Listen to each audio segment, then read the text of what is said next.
Welcome to The World This Week. From a nuclear test in North Korea to a world financial sell-off, these are some of the stories that define the world this week.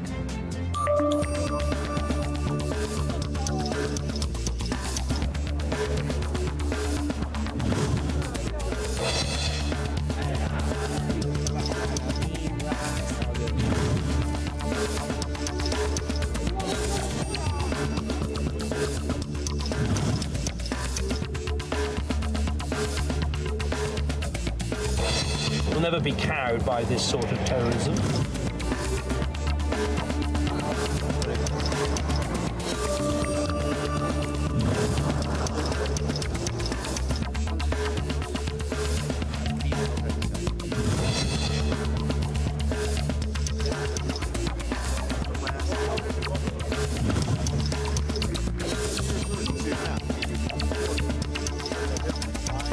The gun lobby may be holding Congress hostage right now, but they cannot hold America hostage.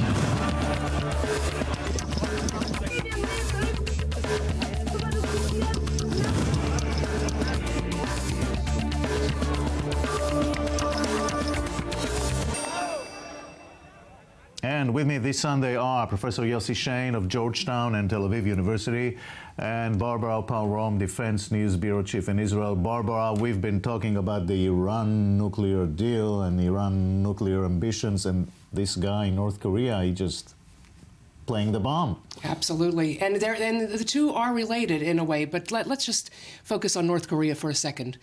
This issue involves so many moving parts over a period of decades, and it depends at any given moment on the status of ties between the U.S. and China, domestic issues between South and North Korea, and the extent to which Japan will tolerate periodic provocations, firing off missiles in the Sea of Japan. It boils down to extortion. This is their modus operandi, starting with the 1994 Framework Agreement, where they were able to extract $1 billion in assistance, in fuel oil, Western technology to help construct these light water reactors. And then 4 years later, a missile off the Sea of Japan. Same thing happened in 2005. And then, of course, they tested their first nuclear device in 2006. So the focus is not, was it an H-bomb? What was the kilotons, megatons? That is not the point. The point is that North Korea, in the very harsh winter under crippling sanctions, they need the world's attentions, and they're flexing their muscles, and they want to get some goodies out of this. And this, I hate to say it, Jacob, but to quote from Baby Netanyahu, there is some lessons to be learned from how the world is dealing with this non-proliferation file of North Korea for the Iranian context. Professor Shane, what does it tell you about President Obama and the American policy? Look, the case of North Korea has been a nuisance on the international system for quite some time, not created by Obama. Other things have been created by Obama. But the fact that the Americans, they allow themselves to do this. They allow themselves because the Americans are not playing any part in this business. They cannot deter them in any fashion, like imposing against sanctions, so they can even exacerbate sort of like the situation. And the South Koreans are playing loud music. There is a very interesting case, however, for the Chinese. Everybody is looking for China to tame the beast. And the question is to what extent China is interested in taming the beast and how much. On the one hand, it is a very good card for China to play in the international arena. At the same time, if China is not playing, how much it's really hammering sort of like the zone that China is playing, including, of course, the economic crisis that China is facing. So there is kind of a balance the Chinese are playing right now. The United States, of course, is concerned. Everybody's concerned how this guy will react. But to lesser extent, I think it impacts on Obama's inability to move in the international affairs. Other issues are much more critical, I think, at this juncture. Right. Barbara, we're almost in Iowa and New Hampshire. I mean, Yes. this is just the beginning of the primaries, but it looks like there's no stopping Donald Trump. Yes, he's What's still going 35% in some polls. And as I've told you before, I think I'm a broken record on this, but let's wait till March 2nd. The day after the Super Tuesdays, and let's see if he still can retain his lead. Yossi? Look, it's It's a very interesting campaign. I agree that there is a kind of something is hovering above. No one knows how to translate the popular sympathy that Trump is garnering, and of course the condemnation as well, and how it will translate to votes. So everybody said, let's wait. Okay, we'll wait. But there's something happening right now, I think, in the moral equation that Trump is trying to draw, and he's successful, especially vis-a-vis Hillary Clinton.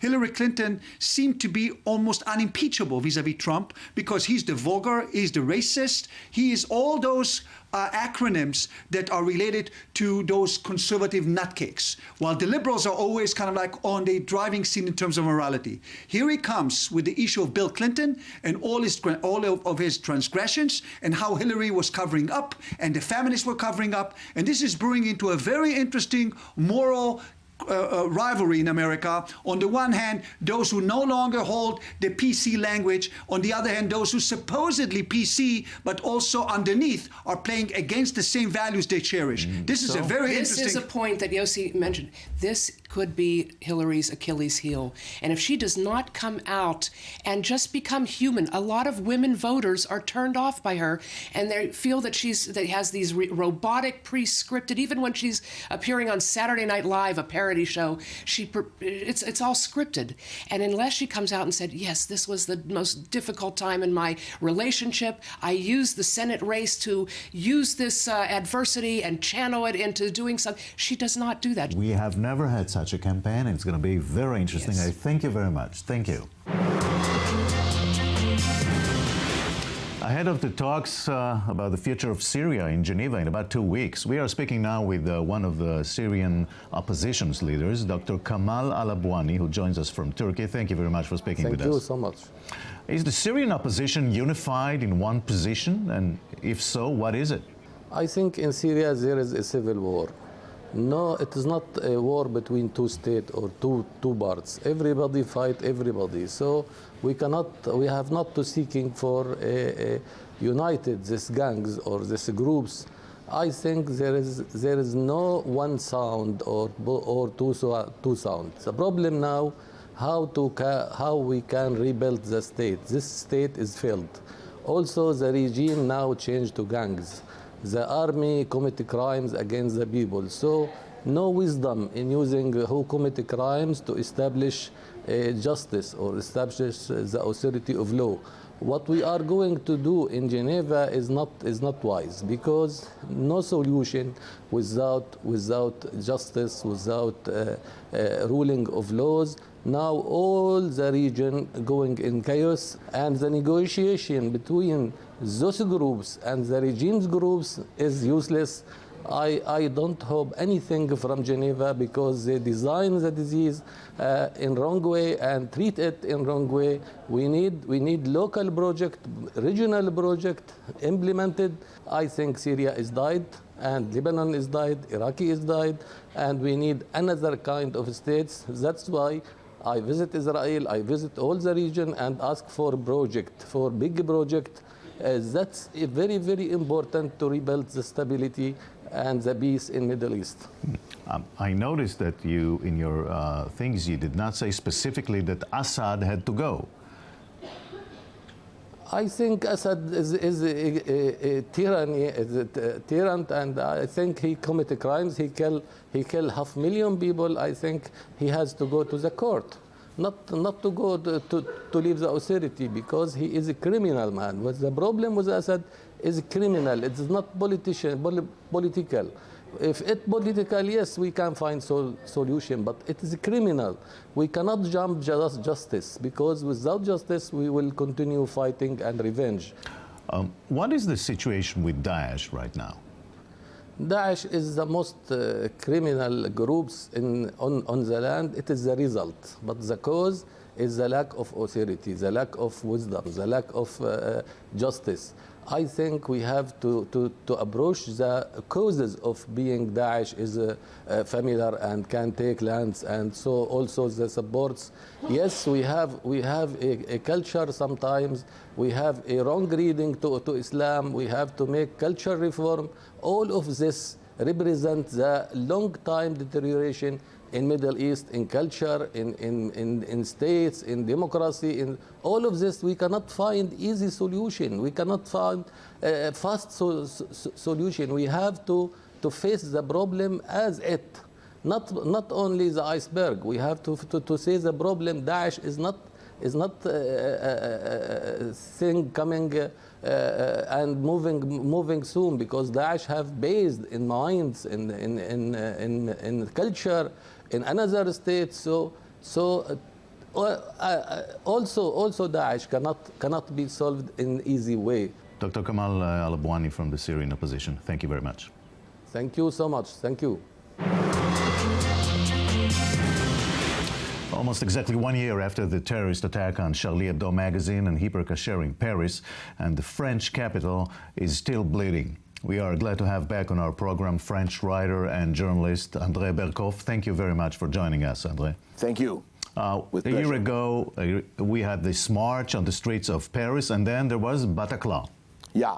Well, the Great March is because millions and millions of French felt very rightly so that they didn't understand how can the freedom of expression, this is very dear to France, as you know, historically, not only to France, but all the democratic countries. How can somebody saying something can be killed and maimed for that? So everybody raised questions. What happened really? I mean, and they say, okay, it was Charlie Hebdo and the Hyper Cacher were in Vincennes was maimed. Journalists from one side, Jews from one side, and then 10 months later, a whole segment of the population. And they understood that it was not this or this segment of the population, not only the freedom of expression, not only because they are Jews, but everybody that goes to a cafe, that goes to listen to music, that goes to dance, that goes to have a little fun, must be maimed and killed because of this Western rotten civilization. So it is a very big shock. Is the French establishment doing more than just waiting for the next attack? Yes, no, they're doing now. No, we can't say that they are still, they are only waiting for the next attack. They do one thing, you know, they are speaking about retiring the French nationality to the binationals. They are making some that the police has more means of searching, doing, and there is a big discussion now about that.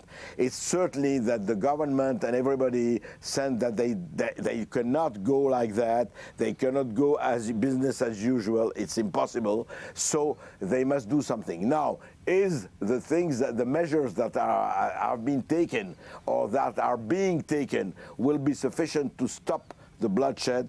This, of course, I don't know. We're not doing prophecy here, but there is it's incontestably and undoubtedly there is a conscience that things cannot be going like it was after Charlie Hebdo. After Charlie Hebdo, it was still emotion, you know, commemoration, emotion, everything. Of emotion cannot spare you from the bullets of the Kalashnikov. Right. Politically, do you foresee major changes in France on the long run? Well, certainly, but I won't make some prophecies. I will tell you now, security and tranquility has become one of the main reasons. I mean, not more than unemployment, of course, but it is on the top shelf of the needs of the French. They see that it's war. They see, I mean, maybe remotely. I think that it will enter a big recomposition. You see, look what's going to the left. Hollande and Valls are saying more security, more police, more perquisitions, more. And the left of the left say, oh, you're not doing this. This is incredible. If Sarkozy had done 4 years ago, 5 years ago, had said half the thing that Hollande said, he would have been placed as a fascist, as a Hitlerian and everything. Tell me, philosophically, emotionally, has the French nation changed in the past year? Yes, incontestably. Yes, yes. I mean, you see, France was very much under, how to say, everybody is good, everybody is good. You know what, in French we say, tout le monde il est beau, tout le monde il est gentil. There was no problem. There was some lone wolves, but that wasn't the problem. Now everything, and you see the success of some books, like books of Finkielkraut and Zemmour and Welbeck and some French writers and philosophers, and Onfray has changed things. They know that the identity question is very important, the migrant question is very important, the Islamic question is very important. How do you cope with that is beginning a major question. Andrei Berkov in Paris, I thank you very much. And this has been The World This Week. We'll see you here next Sunday. Have a great week.